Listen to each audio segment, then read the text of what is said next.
पत्र वाले हो गए हो ना दुर्योधन, न जाने तुम्हें बुद्धि कब आएगी।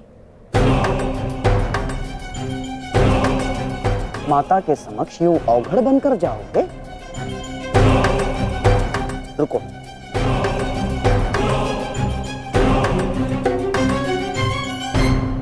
लो, कम से कम इसे अंगवस्त्र बनाकर धारण करो। लो दुर्योधन।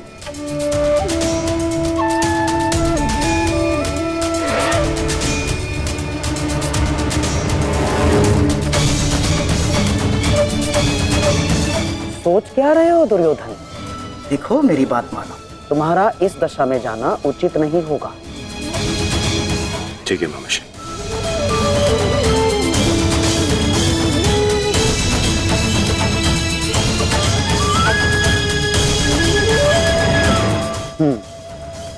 अब जाओ और अपनी माता के आदेश का पालन करो।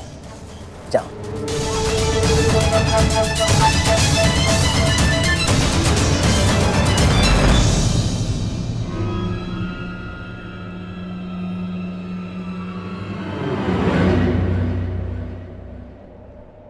कहां से आ रहे हैं युवराज? तुम यहाँ क्या कर रहे हो वासुदेव? और इससे तुम्हें क्या कि मैं कहां से आ रहा हूं? मेरा कुछ नहीं युवराज, परंतु जब आपकी माता ने अपने समक्ष आपको नग्न अवस्था में आने का आदेश दिया है, तो फिर आप ये पहनकर क्यों जा रहे हैं? उस अवस्था में जाइए जिस अवस्था में आपको आपकी माता ने बुलाया है।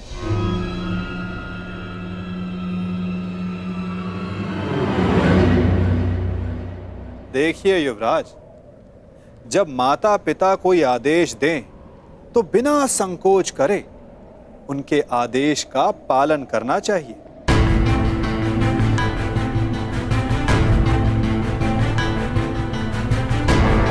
किंतु तुम्हें माता के आदेश के बारे में किसने बताया? नहीं, तुम छलिए हो। तुम फिर से अवश्य मुझे किसी छल में बांधना चाहते हो। मेरी माता के सामने मुझे लज्जित करवाना चाहते हो। नहीं वासुदेव, नहीं, मैं अब तुम्हारे किसी भी छल में नहीं आने वाला।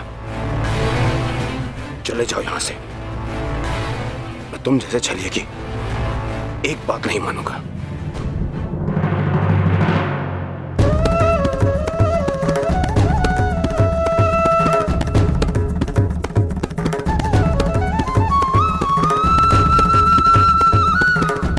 मेरी एक बात नहीं मानना चाहते दुर्योधन, परंतु बात मेरी ही मानिए।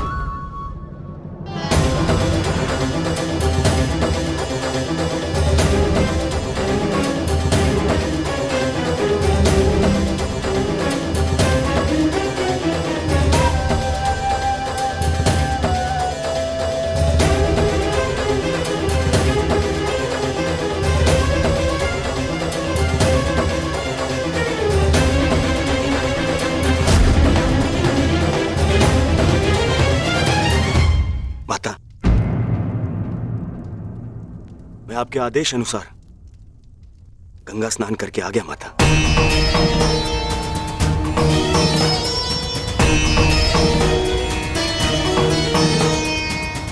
मैंने जैसे कहा था तुमने वैसे ही किया है ना पुत्र? जी माता। तो सज्ज हो जाओ पुत्र। अब मैं तुम्हारे शरीर को वज्र का बनाने जा रही हूं।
संकेत है कि कुछ बड़ा होने जा रहा है गुरुपुत्र।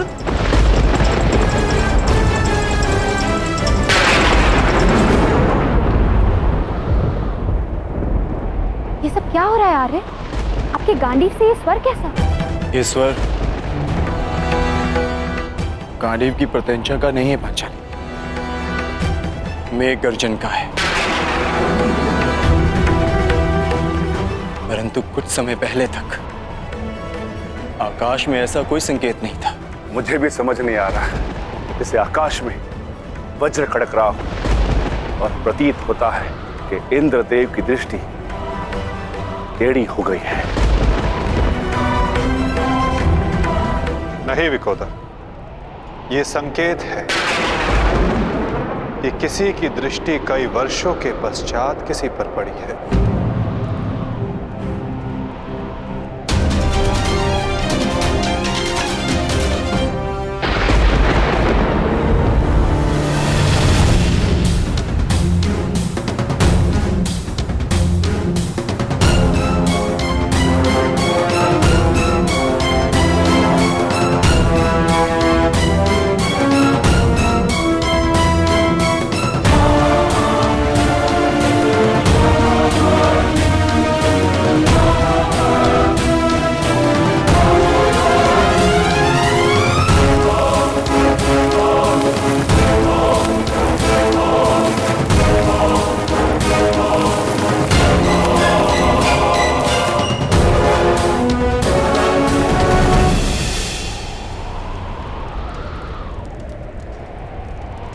मेरा मंतव्य पूर्ण हुआ पुत्र।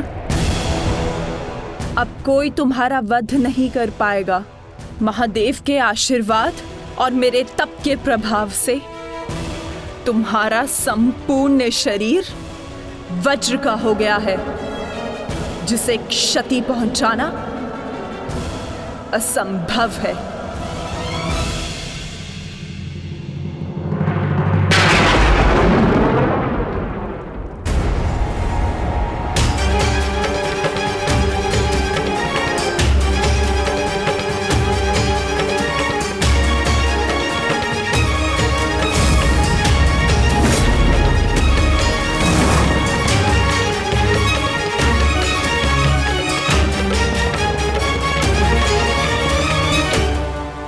क्या किया दुर्योधन?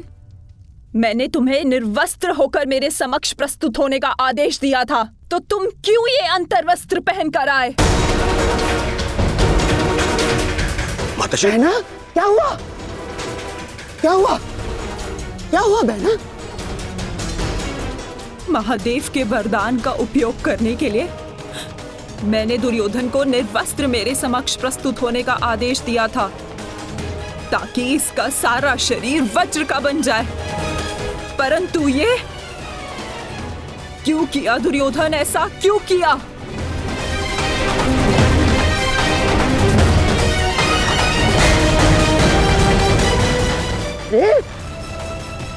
तुम कभी कभी बुद्धि का भी प्रयोग कर लिया करो।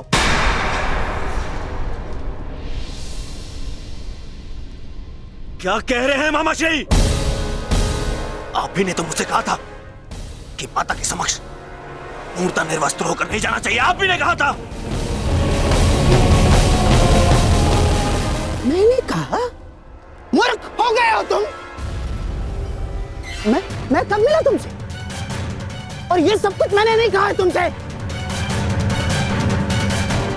नहीं,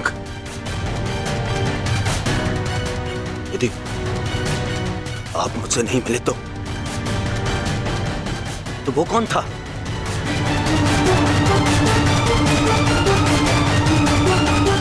आपके पश्चात मुझे वो छलिया वासुदेव मिला था। वो छलिया कृष्ण।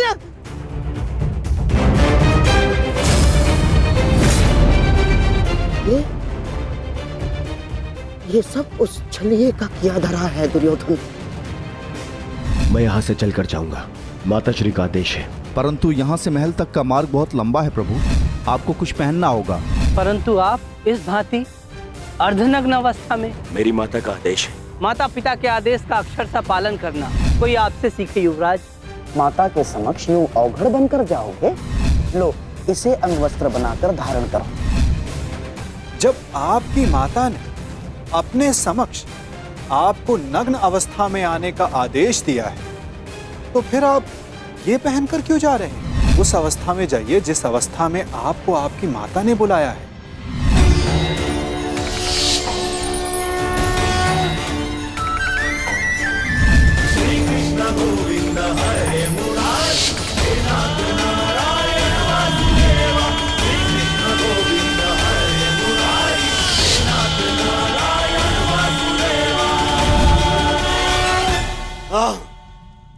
ये सब उसी के कारण हुआ है। मैं उसे नहीं छोड़ूंगा, मैं उसे जीवित नहीं छोड़ूंगा, जीवित नहीं छोड़ूंगा मैं उसे।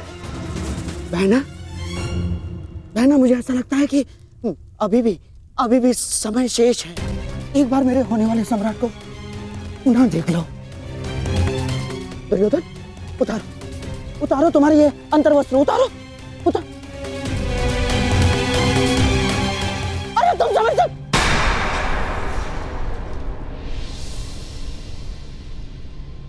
कुछ नहीं बचा अब, कुछ नहीं बचा। वर्षों से संचित किया तप मैंने समाप्त कर दिया है भ्राताश्री। इसके पश्चात कुछ नहीं हो सकता।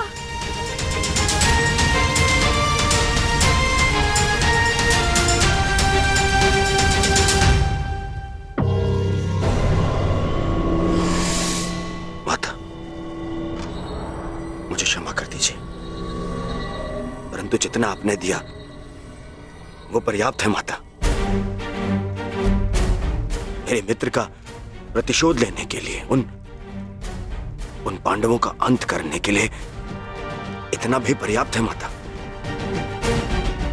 कमर से ऊपर सब कुछ वज्र का बन गया है माता, और नियम अनुसार भीम कमर से नीचे गदावार नहीं कर सकता।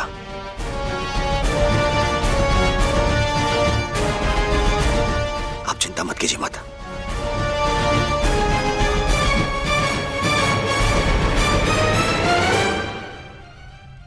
मुझे मेरे युद्ध के लिए सज्ज होना है।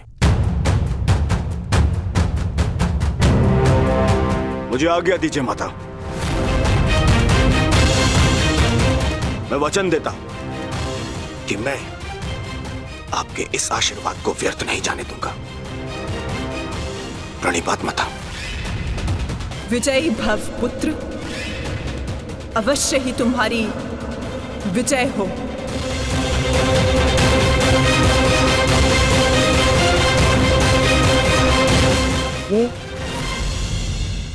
ये सारा खेल उस छलिए कृष्ण का रचा हुआ है बहना। इसीलिए इस समय उसके मस्तिष्क में कोई ना कोई चाल तो अवश्य चल रही होगी। आप कहना क्या चाहते हैं भ्राताश्री? जिसने जरासंध जैसे महायोद्धा के 2 टुकड़े करवा दिए,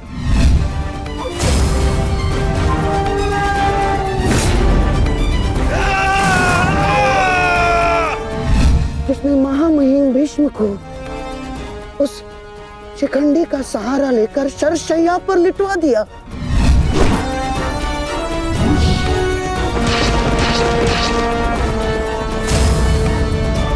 जिसने महाधनुर्धर अंगराज कर्ण का वध करवा दिया बहना। मुक्त करो अंगराज को पार्थ, अंजलि का अस्त्र का प्रयोग करो।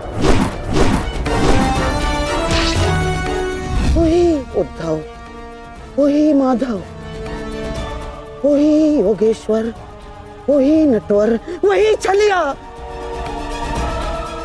उसके मस्तिष्क में इस समय कोई ना कोई योजना अवश्य चल रही होगी। नहीं, इस बार मैं कृष्ण को कोई छल नहीं करने दूंगी। समय आ गया है। आज के महायुद्ध के लिए सज्ज हो जाओ।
ये गांडीव इतना भारी लग रहा है माधव कि उठा ही नहीं उठ रहा।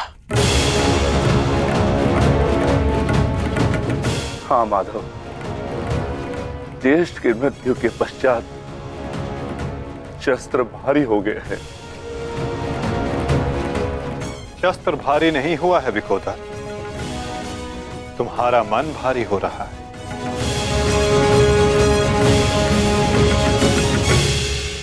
शस्त्र भारी नहीं हुआ है विकोदर, तुम्हारा मन भारी हो रहा है। मन को हल्का करो, भुजाओं में बल स्वतः आ जाएगा।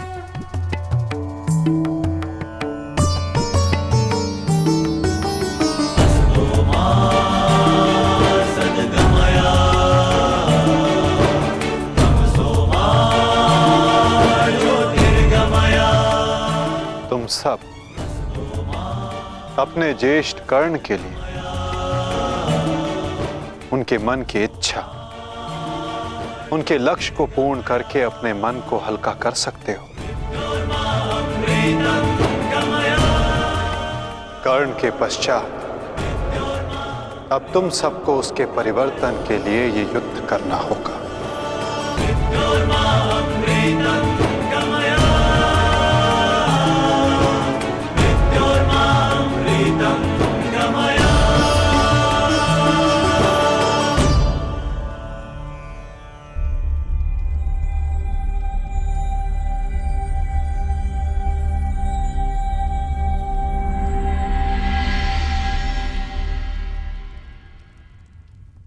तुम्हारे ज्येष्ठ कर्ण का लक्ष्य उचित था, किंतु मार्ग अनुचित था,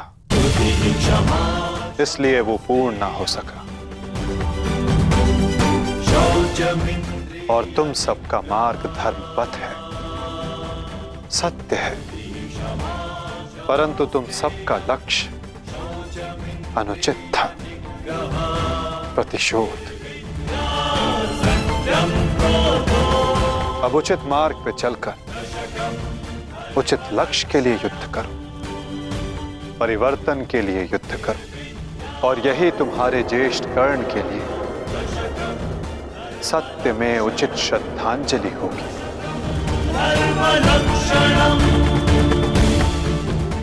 और परिवर्तन तब तक नहीं आ सकेगा जब तक दुर्योधन जीवित है।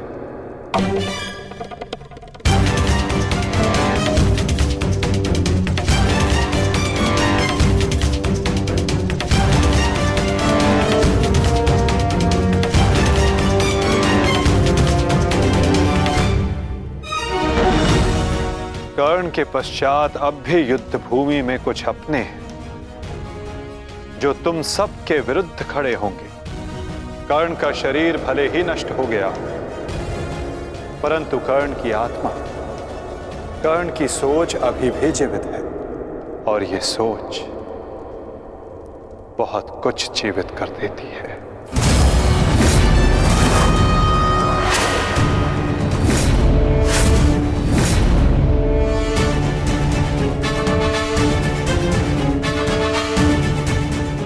युद्ध का 18वां दिन।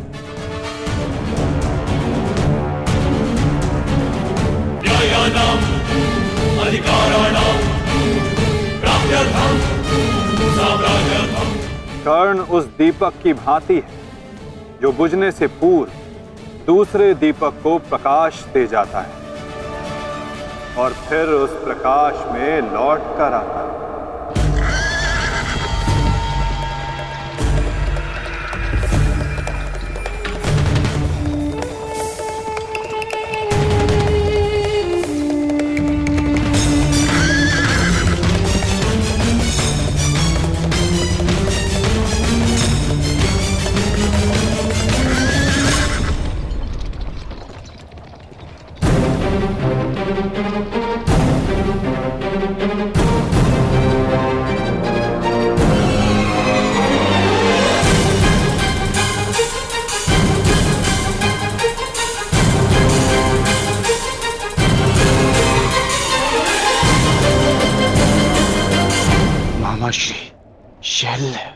कहा था ना पार्थ, इस युद्ध में कुछ और अपने होंगे जो तुम्हारे विरुद्ध खड़े होंगे।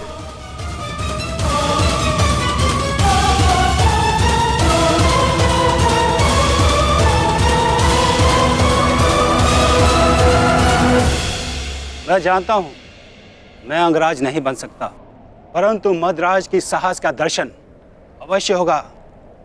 मैं वचन देता हूं, जो मैं सारथी बन के नहीं कर पाया वो अब मैं अपने रथी के रथ पर आरूढ़ होकर अवश्य करूंगा। ये मेरा वचन है। मैं वचन देता हूं कि आज का दिन सदा स्मरण रखा जाएगा।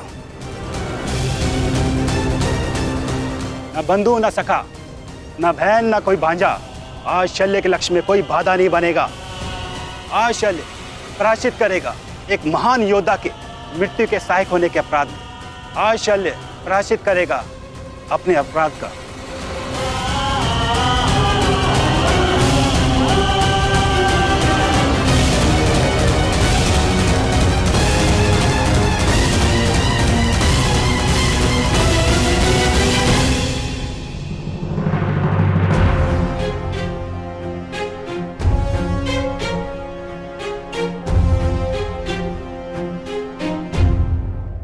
यदि ऐसा है तो आज साथ मिलकर लड़ेंगे शैल्य। आओ मेरे साथ मिलकर मेरे मित्र का प्रतिशोध लो। सर सेनापति शैल्य। सेनापति शल्य की, सेनापति शल्य की, सेनापति शल्य की।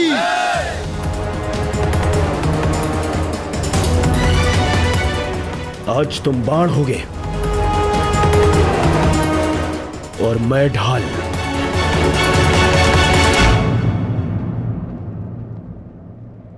मित्र कर्ण के लिए और ये मेरे पश्चाताप के लिए।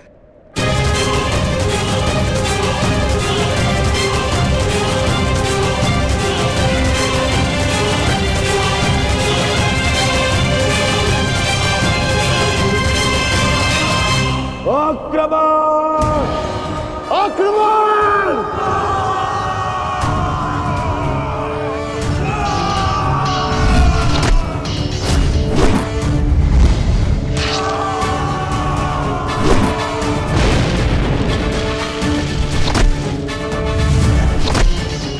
हे महारथी कर्ण के नाम,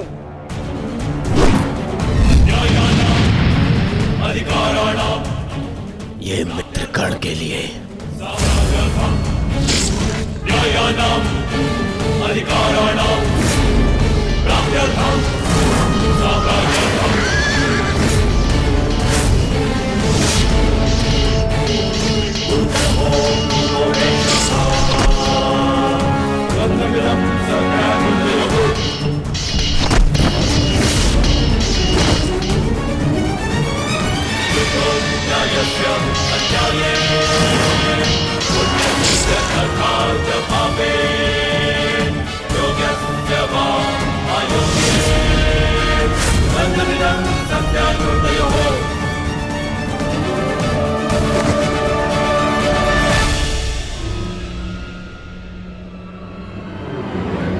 क्यों पार्थ,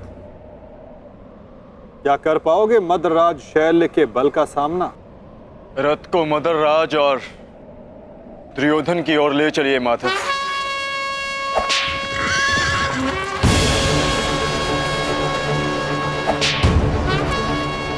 हाथी उस ओर चलो।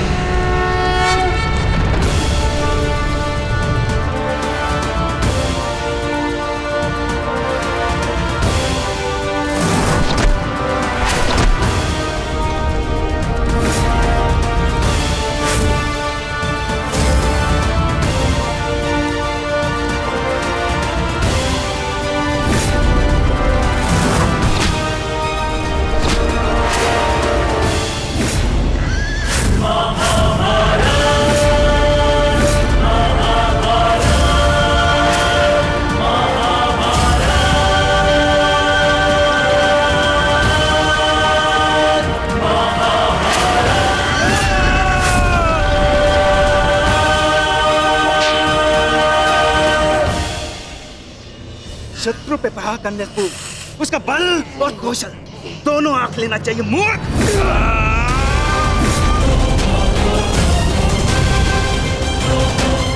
शल्य के समक्ष क्रोध करने वाला आधा बल खो लेता है। इस जोड़ी को ही नहीं, आज मैं दोनों के शरीर को ही तोड़ डालूंगा।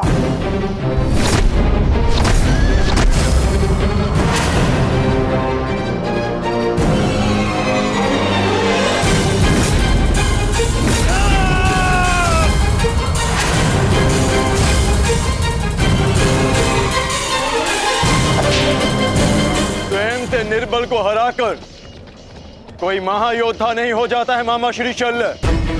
यदि साहस है तो मुझसे द्वंद्व कीजिए। भांजा कुछ मांगे तो मामा को दे देना चाहिए, ये उसका कर्तव्य है। वो लाड भी जैसे तुम्हारी इच्छा अर्जुन।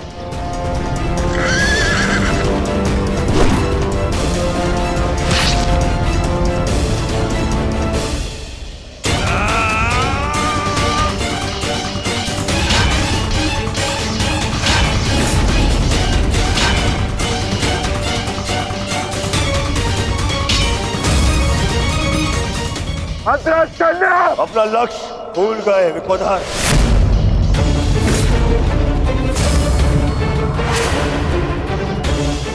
मेरे 99 भाइयों के पश्चात मैं ही तो हूं तुम्हारा लक्ष्य। यार की जब मृत्यु आती है ना तो गांव की ओर भागता है। तुम्हें तुम्हारा अंत क्या खींच रहा है दुर्योधन? सावधान दुर्योधन!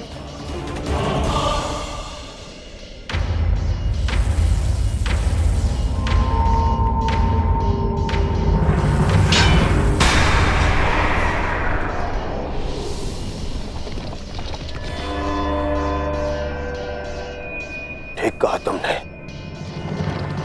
कर लो, अपनी प्रतिज्ञा पूर्ण कर लो। मेरे मस्तक को तोड़ दो, दाहर करो मुझ पर विकोधर।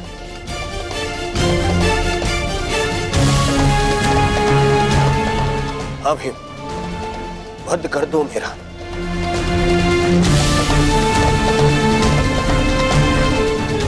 कर लो, अपनी प्रतिज्ञा पूर्ण कर लो। स्मरण करो, वो मैं ही था जिसने सम्राट से भिखारी बना दिया था तुम सबको। स्मरण करो, वो मैं ही था जिसने 12 वर्ष के वनवास में भेज दिया था तुम सबको। वो अज्ञातवास स्मरण करो, वो भी मैं ही था। स्मरण करो, द्रौपदी का वस्त्र हरण, वो भी मैं ही था।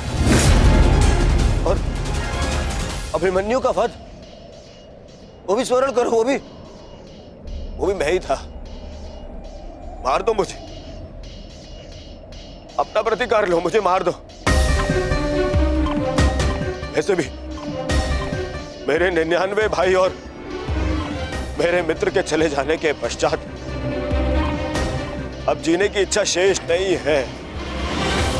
मार दो, आओ आओ भीम, वध करो मेरा, मार दो।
तुमने सुना नहीं भी,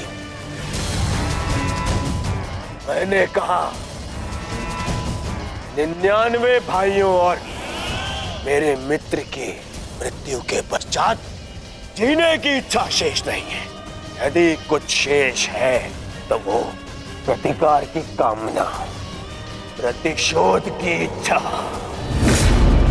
आओ भीम, प्रहार करो मुझ पर।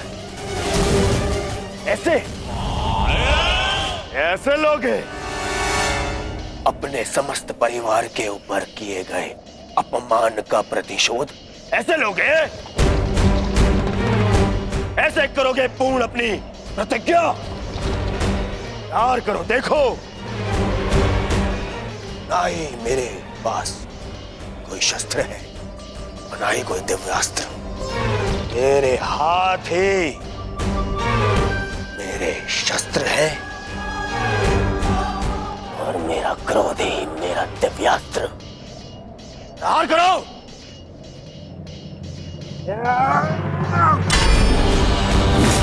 ऐसे नहीं भीम,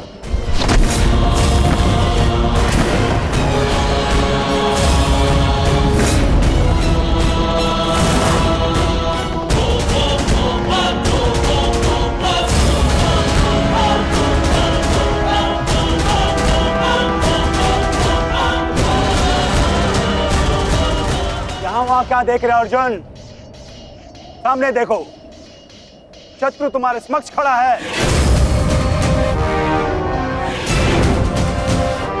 इतना सरल नहीं होगा तुम्हारे लिए ये द्वंद अर्जुन, क्योंकि ना मेरे गुरु का मुझे श्राप मिला है और ना ही इंद्र ने मुझसे कोई कवच छीना है और ना ही मेरे रथ का चक्र धरती में धंसा है। मैं कर्ण नहीं हूं जिसे अनीति में फंसा के मार डालोगे। मैं मद्राज चल हूं। अब दिखाओ अपना पराक्रम। कितने बड़े योद्धा हो तुम, कितने बड़े शूरवीर हो, कितने बड़े धनुधारी हो, दिखाओ।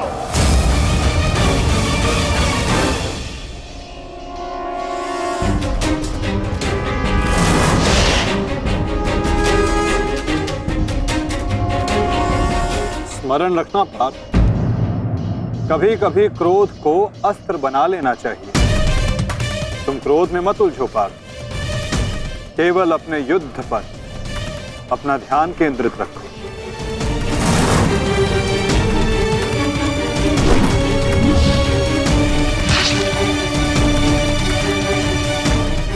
क्रोध हर समस्या का समाधान नहीं होता पार्थ।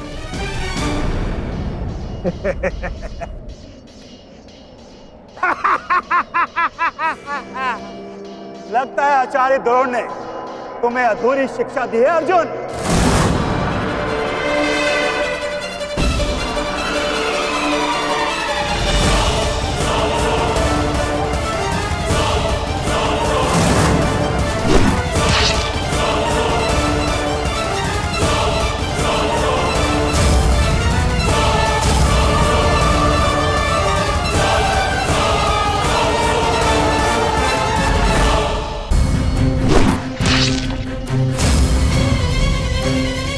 संयम पार्थ, संयम।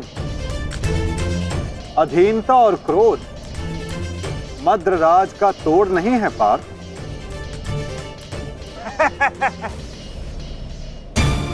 मद्रराज,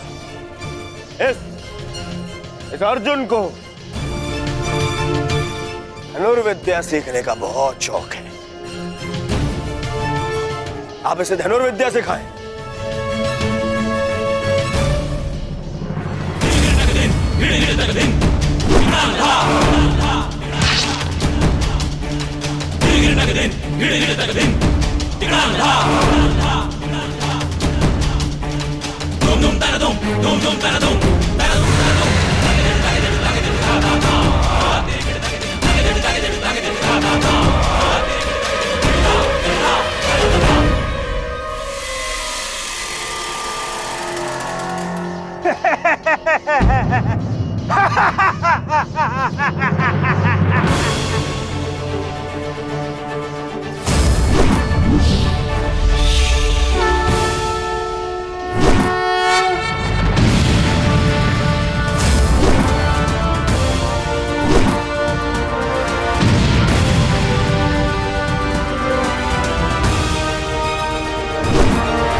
कहाँ भाग रहे हो अर्जुन? प्रणाम मामा श्री। क्या सारा लाज अर्जुन पर उड़ेल दोगे? नहीं भांजे भीम, तुम्हारे लिए भी बहुत शेष है। बहुत दिन हुए मल युद्ध किए। आओ।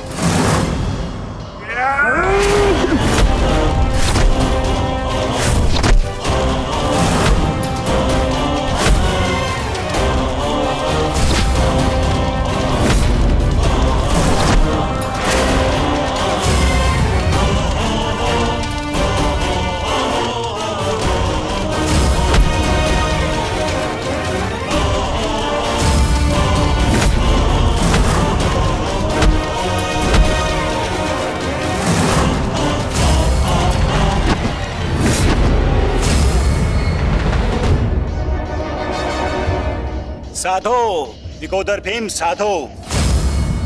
अद्भुत बल है तुम्हारे भीतर, किंतु तुम्हें लगता नहीं कि तुमने देर कर दी। यदि ये बल उस भरी सभा में दिखाया होता तो भरी सभा में द्रौपदी का पान होने से तुमने बचा लिया होता भीम। अरे जब फसल ही जल गई तो वर्षा का क्या लाभ? अरे संसार के इतिहास में तुम्हारा नाम एक कायर के रूप में लिखा जा चुका है भीम, जो अपनी पत्नी का वस्त्र हरण होते हुए देखता रहा। वस्त्र हरण। नहीं, ऐसा तो नहीं, तुम स्वयं उस पल का आनंद ले रहे थे।